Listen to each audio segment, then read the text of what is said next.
Hello, this is Mrs. Scarple, and in this video I'm going to go over how we can find compound interest. The first problems we're going to look at is when the interest is compounded at certain times within a year.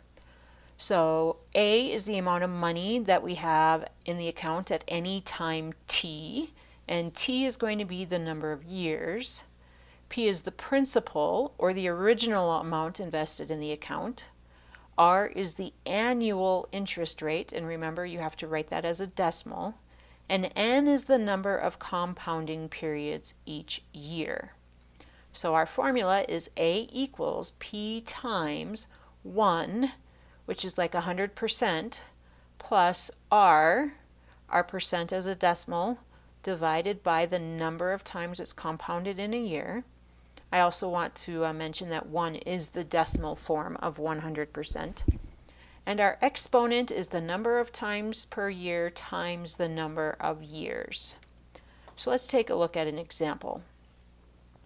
We have a savings account that pays a generous 5% per year and is compounded only once each year.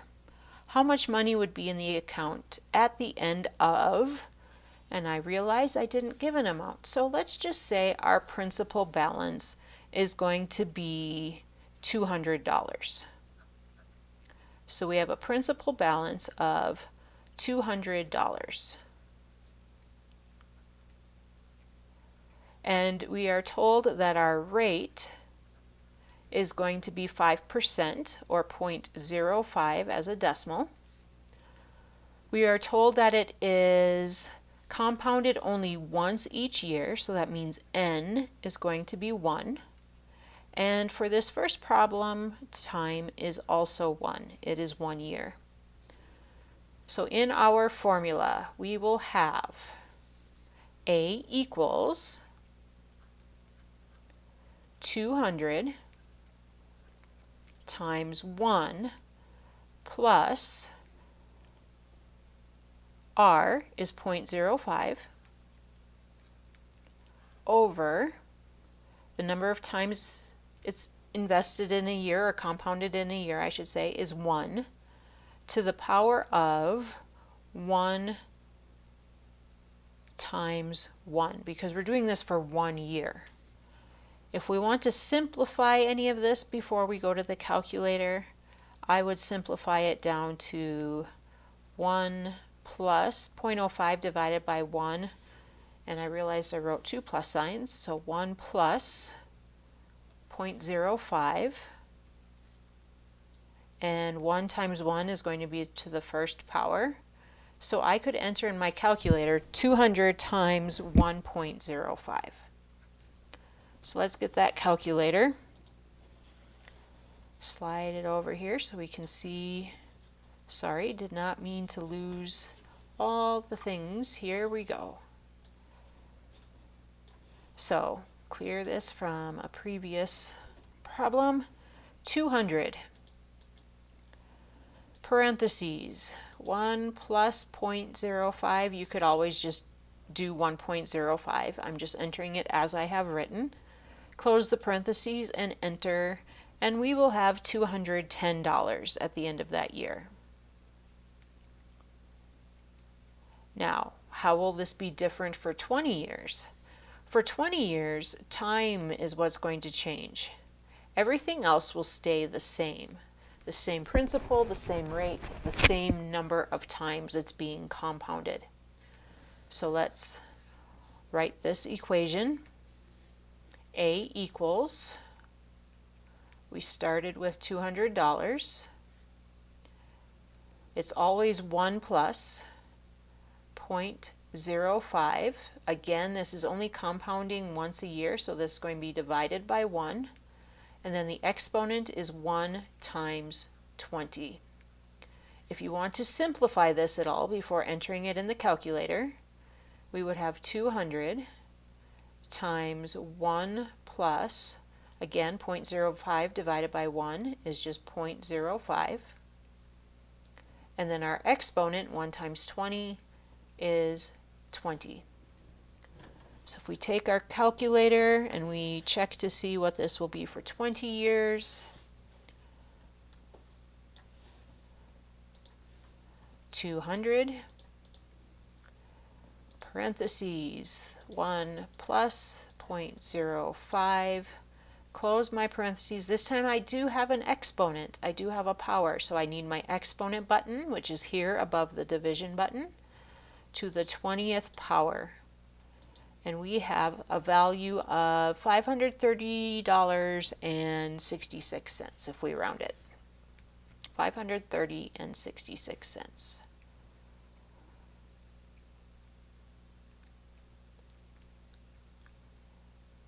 Now, we're going to use the same amount, but let's change how often it's being compounded.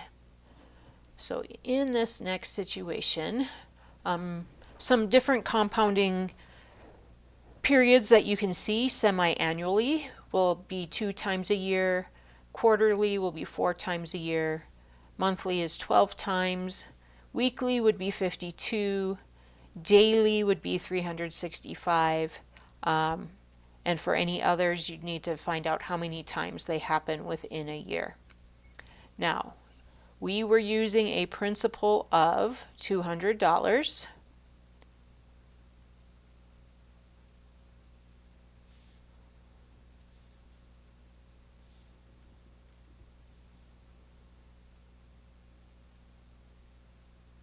We had a rate of 5%, and if you can find a bank account that's giving you 5%, you should probably jump on it. Time, let's do this for 20 years again so we can compare it. So let's keep time at 20 years. But this time n, we're going to compound quarterly. So n is no longer just going to be 1, n is going to be 4. So when we solve this equation, we will have A equals 200 times 1 plus that rate of 0.05 over 4, because it's over n, to the power of n times t, so that's 4 times 20. I'm not going to simplify any of this. I'm going to show you that we can enter this in the calculator exactly as it is written. We just need to make sure we've got our parentheses when we do so. So 200, let's clear the calculator. 200, open those parentheses, 1 plus 0.05 divided by 4. I don't need additional parentheses in this case because it will do the division before it adds to 1. But I do need to make sure to close those parentheses after the 4 so that my exponent, my power, is going to be done after what's inside the parentheses is simplified. And our exponent is 4 times 20. Now, you could just say to the power of 80. I just wanted to show you that we can enter this in just as we have it written. When we press enter, after 20 years, this bank account is going to be at $540. I didn't see that. Get the calculator back. $540.30. So 540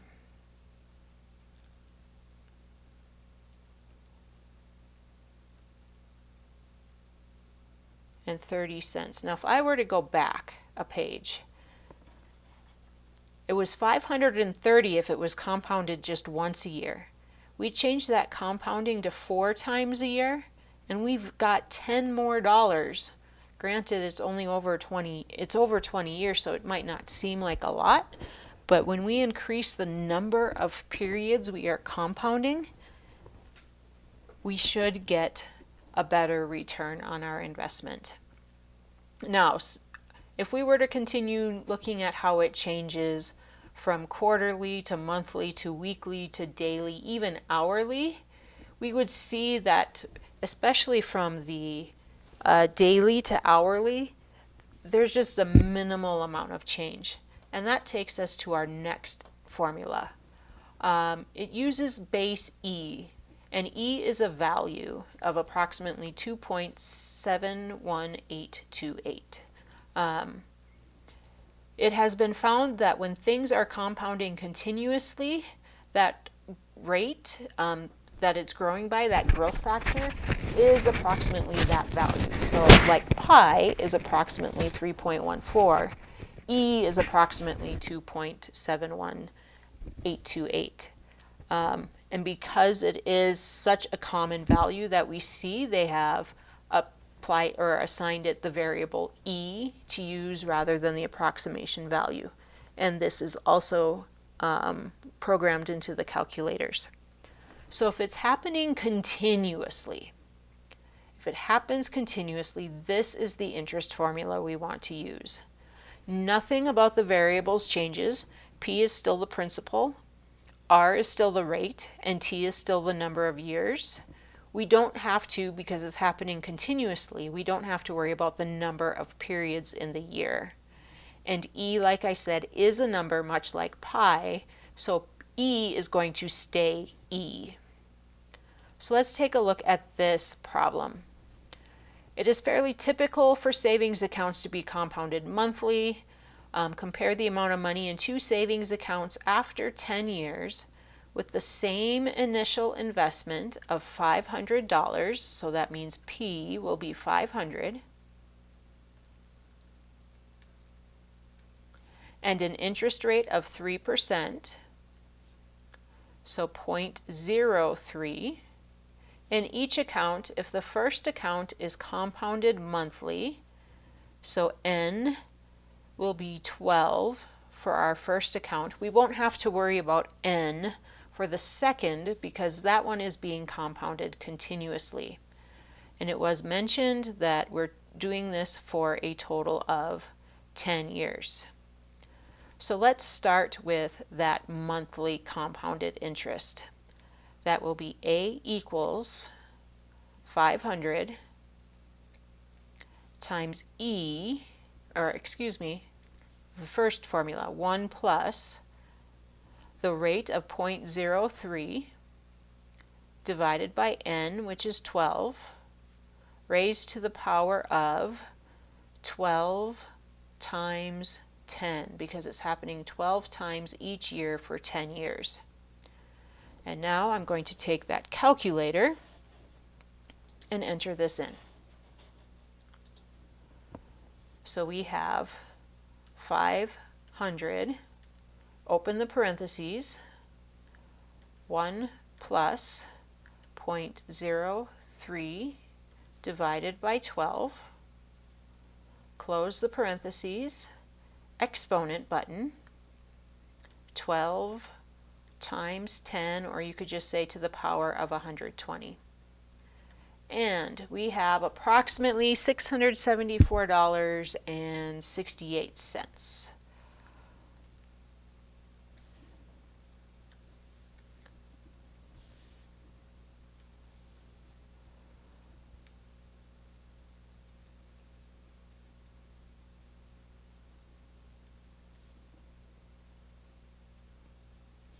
Now, let's see what difference is made if we compound it continuously.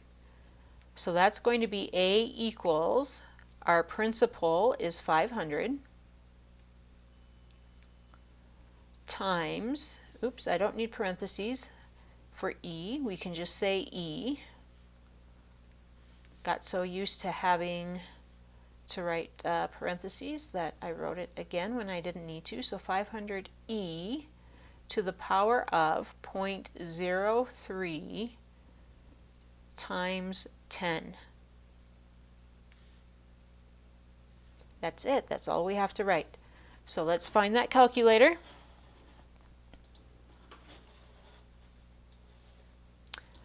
The E value, so we should be familiar with where the log button is on our calculator. If you look below, there's an LN button.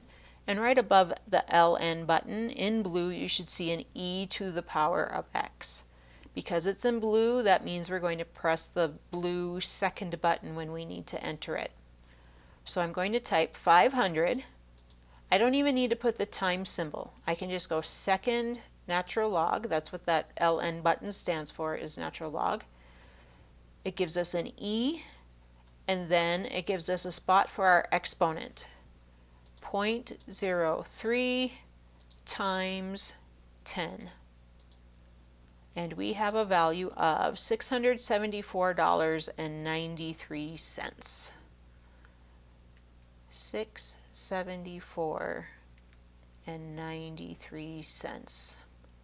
So the only difference between compounded monthly and compounded continuously for 10 years is going to be 25 cents.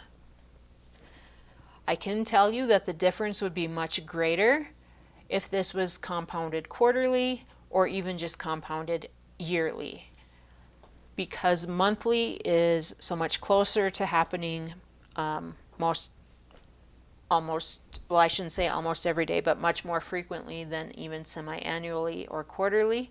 That's why we don't see as much of a difference in our values at the end. And this concludes our video on compounded interest, both for specific periods of time and continuous.